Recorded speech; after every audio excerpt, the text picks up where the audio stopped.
পরিযায়ী শ্রমিক হিসাবে উড়িষ্যাতে মাত্র 30,000 শ্রমিক কাজ করে পশ্চিমবাংলার নাগরিক। আর উড়িষ্যার উড়িয়া সমাজের মানুষ আমাদের পশ্চিমবাংলাতে এই কলকাতাতে কম করে 3 লক্ষ মানুষ কাজ করে। যদি আমাদের 30,000 মানুষকে তাদের সহ্য না হয়, আমার রাজ্যের মুখ্যমন্ত্রী উড়িষ্যার মুখ্যমন্ত্রীকে কেন বলছে না আমরা 30,000 ফেরত নিয়ে আসবো, আর 3 লক্ষ উড়িয়া মানুষকে কিন্তু আমরা ফেরত পাঠিয়ে দেবো। আমাদের এই মিছিলে আজকে পায়ে পা মিলিয়েছে। ওই রাজস্থানে গ্যাস সিলিন্ডার ফেটে আমার এক পরিযায়ী শ্রমিক মারা গিয়েছিলেন, আমাদের হুগলি জেলার চণ্ডীতলা বিধানসভার অন্তর্গত, তার পরিবার পা মিলিয়েছে। আমাদের এই মিছিলে দক্ষিণ 24 পরগনার সেই অত্যাচারী পরিবার যারা কাজে গিয়েছিল বাঙালি হওয়ার জন্য, বাংলা ভাষায় কথা বলার জন্য আক্রান্ত হয়েছে, তার পরিবার পা মিলিয়েছে। আমাদের এই মিছিলে অনেক মানুষ উপস্থিত হয়েছে, সাথে সাথে মহিলারা উপস্থিত হয়েছে। বন্ধুগণ, এই যে অন্যায় অনাচার চলছে, বাঙালি দেখলেই যে বাংলাদেশি বলে বাঙালি বিদ্বেষের যে বহিঃপ্রকাশ ঘটছে, তার অবসান হওয়া দরকার। আমরা ভেবেছিলাম যে আমাদের রাজ্যের মুখ্যমন্ত্রী এই বিষয়টাকে সিরিয়াস ইস্যু হিসাবে নেবে। তিনি বিভিন্ন রাজ্যের মুখ্যমন্ত্রীদের সাথে কথা বলে এই অনাচার, অন্যায়, অত্যাচারকে তিনি বন্ধ করবেন। দুর্ভাগ্য আমাদের মুখ্যমন্ত্রী খেলামেলা আর শিল্প সম্মেলনের নামে কিছু পুঁজিপতিদের সাথে ডিনার লাঞ্চ করার যে ব্যবস্থা করলেও আমাদের পরিযায়ী শ্রমিকরা ভিন্ন রাজ্যে যেভাবে প্রতিনিয়ত আক্রান্ত হচ্ছে, কখনো দুষ্কৃতী সমাজ বিরোধীদের হাতে আক্রান্ত হচ্ছে, তো কখনো পুলিশ প্রশাসনের হাতেও আক্রান্ত হচ্ছে, এটা নিরসনের জন্য তিনি কোনো শব্দ খরচ করছেন না। ইতিপূর্বে আমি বিধানসভায় বলেছিলাম যে প্রতিটা রাজ্যে একটা করে নোডাল অফিসার নিয়োগ করা হোক।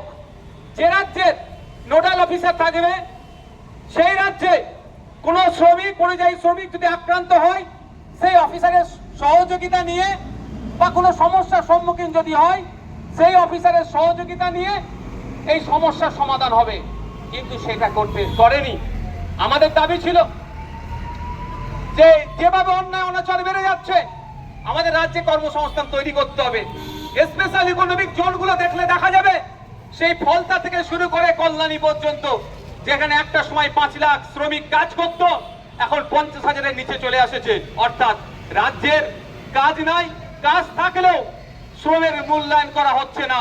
ফলে আমাদের রাজ্যের মানুষ ভিন্ন রাজ্যে গিয়ে কাজ করছে, আর ভিন্ন রাজ্যে কাজ করার যখনই করতে যাচ্ছে, বাংলায় কথা বলার জন্য, বাঙালি হওয়ার জন্য তাদের উপরে আক্রমণ নেমে আসছে। তাদেরকে কখনো ইল্লিগালি মাইগ্রেন্ট বলে তাদেরকে ধরে ডিটেনশন ক্যাম্পে দেওয়ার হুমকি দিচ্ছে, বা ধরে জেলের মধ্যে রাখছে, বা দীর্ঘদিন ধরে তাদেরকে হেনস্থা করছে। শুধু তাই নয়, গুজরাটে আমরা দেখলাম কয়েকশো শ্রমিককে ধরে যেভাবে রাস্তা দিয়ে নিয়ে যাচ্ছিল গরু ছাগলের মতো করে, চরম অন্যায় অমানবিক কাজ করার পরেও ওখানে অনেক বাঙালি শ্রমিক ছিল। আমার রাজ্যের বাঙালি মুখ্যমন্ত্রী তার বিরুদ্ধে একটাও কথা বলল না। দুর্ভাগ্য আমাদের, তাই আমরা আমাদের এখানে শ্রম দপ্তরের বাইরে থেকে দাঁড়িয়ে ডিআইবিএসবির মাধ্যমে রাজ্যের মুখ্যমন্ত্রী, শ্রমমন্ত্রীর কাছে আমি বার্তা পৌঁছাতে চাই। এই আজকে শুধু ডেপুটেশন দিতে আসলাম, এই ডেপুটেশনের পরে আমার রাজ্যের মুখ্যমন্ত্রী যদি দায়িত্ব নিয়ে ভিন্ন রাজ্যে আক্রান্ত হওয়া বাঙালি শ্রমিকদের পাশে না বসে, আগামী দিনে কিন্তু এখানে এসে আমরা ধর্নায় বসবো, অবস্থান বিক্ষোভে বসবো। আজকে আমরা আমার প্রশাসন ভাইদের যেভাবে আমাদেরকে ডাইরেকশন দিয়েছে, যে আমাদের সহযোগিতা করেছে, নিয়েছি আমরা, এবং আমরাও সহযোগিতা করেছি। আমরা কোন রকম ভাবে আজকে শুধু ডেপুটেশন দিয়ে আজকে এখান থেকে বিদায় নেব, কিন্তু আমরা কয়েকটা দিন অপেক্ষা করব। যদি এইরকম চলতে থাকে, ভিন্ন রাজ্যে বাঙালি শ্রমিকদের উপর যদি অত্যাচার চলতে থাকে, এর বিরুদ্ধে কিন্তু আমরা বৃহত্তর পদক্ষেপ নেব, আমরা ধর্নায় বসবো, অবস্থান বিক্ষোভে বসবো। আপনারা অবাক হবে, শুধুমাত্র একটা নির্দিষ্ট ধর্মকে টার্গেট করে নয়, বাংলায় যারা কথা বলছে তাদেরকেই টার্গেট করা হচ্ছে, তারাই আক্রান্ত হচ্ছে, তাদের আক্রমণের লক্ষ্যবস্তু বানানো হচ্ছে। আপনাদেরকে বলি, এই সমস্যার সমাধান আমার রাজ্য সরকার চাইলে ওভারনাইট করে দেবে, কিন্তু দুর্ভাগ্য আমার রাজ্য সরকার এতে কর্ণপাত করছে না। পশ্চিমবাংলা থেকে পরিযায়ী শ্রমিক হিসাবে উড়িষ্যাতে মাত্র 30,000 শ্রমিক কাজ করে পশ্চিমবাংলার নাগরিক। আর উড়িষ্যার উড়িয়া সমাজের মানুষ আমাদের পশ্চিম বাংলাতে এই কলকাতাতে কম করে 3 লক্ষ মানুষ কাজ করে। যদি আমাদের 30,000 মানুষকে তাদের সহ্য না হয়, আমার রাজ্যের মুখ্যমন্ত্রী উড়িষ্যার মুখ্যমন্ত্রীকে কেন বলছে না আমরা 30,000 ফেরত নিয়ে আসবো, আর 3 লক্ষ উড়িয়া মানুষকে কিন্তু আমরা ফেরত পাঠিয়ে দেবো? আমি ফেরত পাঠানোর পক্ষে নয়, কিন্তু বলতে আজকে বাধ্য হচ্ছি।